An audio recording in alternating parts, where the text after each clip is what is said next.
The new small business competency. We've been on a little bit of a journey over the last few years, and I gather from talking to Rob earlier, a number of you have been on that journey with us through the launch of the small business specialist community a few years ago now.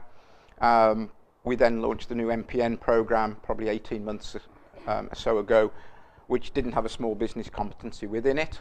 And now we've sort of we're announcing a new small business competency, and that in turn is sort of building upon the learnings of the small business specialist community, but also looking at where the business is going, where technology is going, where our customers are asking us to take our technology as we move sort of towards the sort of the on-premise private cloud type scenario, the public cloud, and the hybrid cloud as well. So how we address all of those three different scenarios.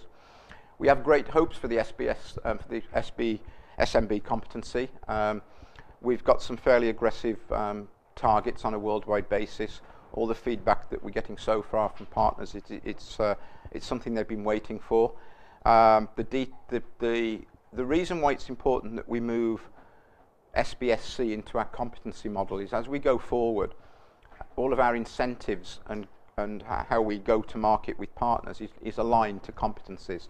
So we have programs now where we're moving a lot of our incentive funding that used to be really driven towards our transacting partner like Lars and Distis.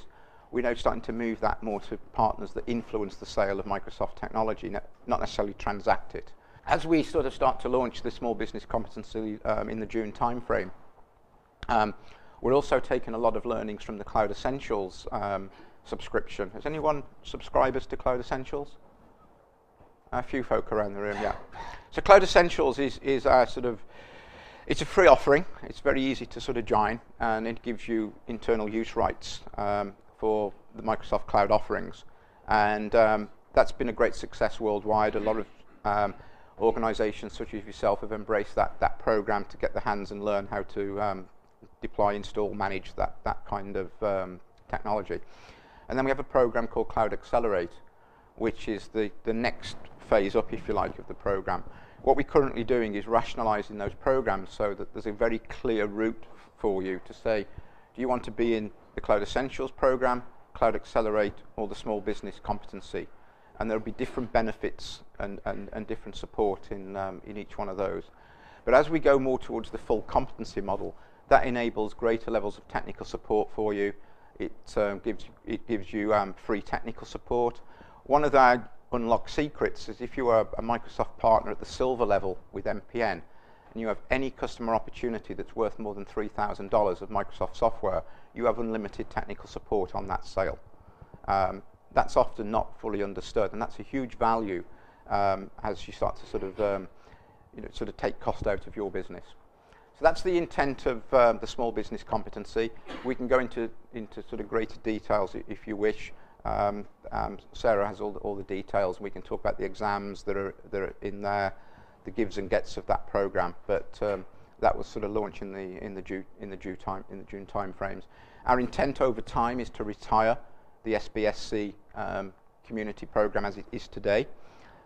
We will be investing further in sort of supporting communities more broadly, and that we have as part of the Australia Partner Conference here in Australia, we'll be launching some technology that will enable us to have a facilitated online discussion with partners who have like-minded issues.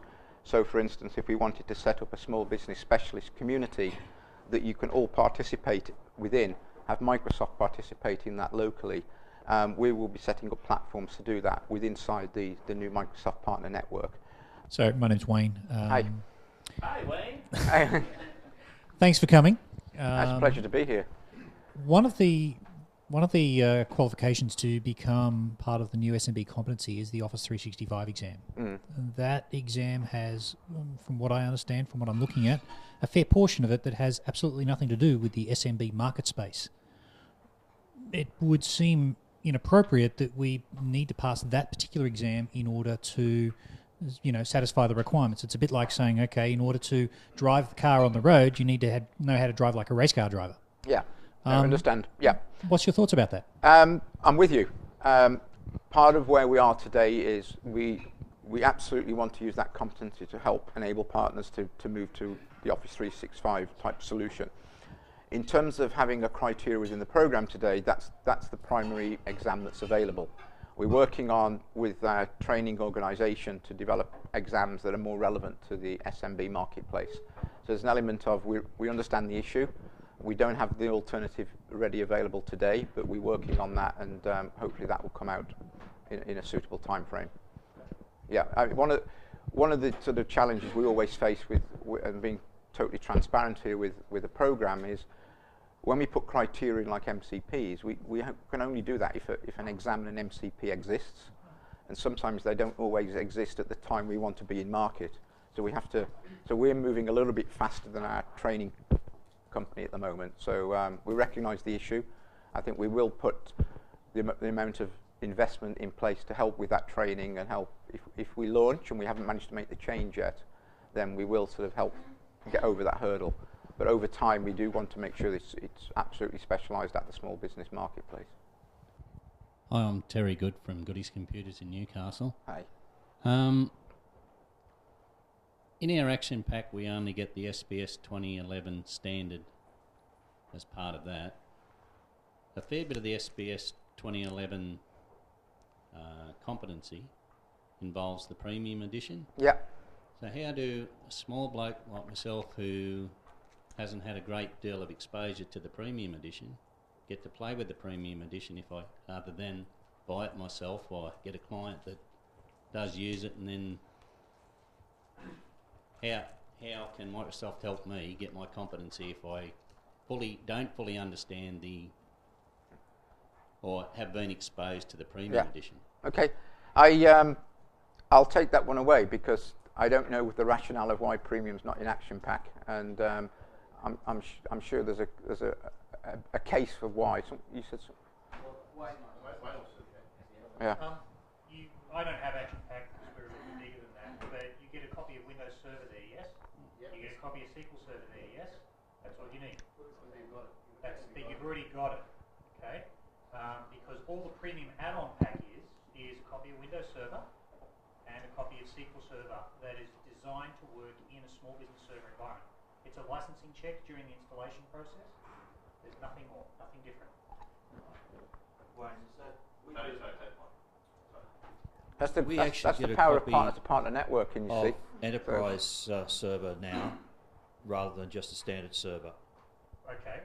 Okay, so it's a minor difficulty. Yeah, if you want to test, you've got access to the MSP, a 180-day trial. So you just download a trial and use that as a test. I mean, it's But great. The enterprise server was something that we all fought for many years to get the enterprise server in the Action Pack, and we did so that we could do virtualization and things like that. So, realistically, the difference between enterprise and standard, look on the Microsoft website, you'll see the feature differences. It's not that different. Agreed. It's a good thing that we've got enterprise in there. It's something I also wanted, but it's just a slight difference that we only have enterprise. If you go and install the standard deployment of the trial, and then you want to keep it on there longer, you can't get a key from your maps to keep that standard version. You have to go uninstall, put an enterprise version on, and continue on. It just adds more hurdles to the process. So anyway, today we really want to focus talking about our Mail Archiver and our remote management solutions. So that's what I want to show you. I'm going to really skip through this real quickly because I want to get into the actual presentation. We've got offices all the way around the world. My name's Chris Hansen, because I didn't really introduce myself properly. I'm from our Australian office, which is the Asia Pacific headquarters, but we've got offices all the way around the globe, and our support as well is also based in Australia. And we've got 150,000+ customers worldwide, and we've got over 15,000 partners just like yourselves around the world as well, and we're quite channel focused when it comes to our solutions. We have been for many years. So anyway, Mail Archiver, as I mentioned before. So what does Mail Archiver really do? So we keep a copy of absolutely every mail that's passing through an Exchange server. So we support a couple of different versions, so Exchange 2003, 2007, 2010, all the SBS flavours of that as well. And we also support Office 365, which will probably make some of those guys out there quite happy to here as well. But so if anybody is considering going up to an Office 365 solution, but maybe they've got customers where they're reluctant to push all their mail services to the cloud, or you're reluctant to push all their mail services to the cloud, you want to make sure that that doesn't disappear. Having an archive solution like ours, where the users will still have a browser access login or an Outlook plugin login, so they can actually go check on any of those messages, and they'll be hosted locally. It can be a way to just to make that feel a lot better to a customer and also to yourself. As I just mentioned, we also we have a couple of different ways that the users would be able to access this online archive, either through just a web browser interface, or we can also be an Outlook plugin as well. So this would be just looking like a second mailbox in their Outlook. Yeah, and for the administration of it, which I'll show you in a second, that's the main crux of the presentation, is that it's all done through a web interface as well, and it's all managed through Active Directory group permissions. But so this is the interface that we use to manage it through. There's two sides to this through the web interface. So one that I'm logged in the archive here is I'm logged in as an administrator. So this is just integrated authentication. There's no keeping separate passwords or anything like that to manage it. It's an IIS website, so as long as IIS is running on here, we'll be all right. But then what we can do is we can manage mailboxes, and depending on who you are and what level of access you've got, depends on whose mailboxes you can browse through and retrieve messages from. So I mean, I'm an administrator, so I can go through here and I can add in mailboxes. I've got some test mailboxes in here, and I can browse through any of these, and I can retrieve any messages out of here. So we've got just a couple of examples here. This is just a fax report from our FaxMaker solution that gets received as an email. So just as an example of the message. So we double click on this one, and we can retrieve up this email here. So this could be an email that's been deleted in the past. It could be. It doesn't really matter. We're going to keep a copy of it no matter what. If I wanted to be able to browse through it, it's quite easy. If I need to be able to pull an attachment out of it, it's quite easy as well. It's just clicking and opening it up. But then if I want to be able to restore the email, so even as a user or as an administrator, I can just go redeliver it back to a mailbox. And it could be my mailbox, it can be anybody's mailbox that I need to be able to redeliver this back to. So a couple of clicks, any messages that have been deleted out of the info store are put straight back, again by users or even by yourself if you want to be able to offer it as an additional service. I mean, how easy would this be? If those guys that have got junior help desk guys in your organisation, you can get them to take care of this for your customers as well. It's very simple. So there's GFI Max. Now, I just should ask the question, has anybody here used GFI Max remote management before? Got a couple of hands up the back. Oh, a few more. Yeah, a few people have played with it about. So the next question is, I guess, who here uses a sort of, I don't want to say the C word. I will say it, a cloud-based monitoring solution to take care of all of your customers. So who here actually has something in place? All right, a few more hands sort of gone up here as well. So that's what GFI Max is. It's designed. This was designed for managed service providers specifically to be able to monitor all of your customers centrally, and to also be able to provide services to all of your customers centrally as well. Now, this is just a look at the interface. I'll go into a live demo, obviously. But just to take you through what we were able to do. So some of the key features of it is you can list all of your customers on the left-hand side. It's a web interface to be able to manage them. You deploy agents on all the servers and workstations that you would like to be able to monitor. They will all report back to the central dashboard, and then you'll have a list here for all of your support techs and yourselves to be able to monitor all of your customers centrally. You can add in specific checks, so specific service, but also specific checks for specific services that you need to be able to check for on each of those customers. And you pay for what you use. So we don't license on a large scale, like you have to license X number of servers for a certain amount of time. Really, you can license by specific server and specific check and pay like dollars a month if you'd like to be able to do it. What we also do is we brand our service as well. So all the services that we provide are white labeled. They don't look like they're from any other solution, but I'll talk about where they're from in a second. But also we generate reports and we provide other solutions. But really, the customer's experience, so all of your customers would see this as your solution, branded as yours. Whenever there's a brand attached to it, we can brand it to be yours. So this is just my live control console that I've got. So I can see at a glance here, once I've logged in, all the problem servers that we have. And they get listed with these different icons across the top here so that we can see the exact outage that's happening. I've got an example here of a server that's down. scroll across, I can see when it went down, stuff like that. I can also go in and see the different types of service checks and specific checks that are failing on each of these nodes. Again, just at a glance, so I can see which are the more critical ones. But then if we select, say, if we go down the bottom here, let's select the server that we were just on. And we can actually get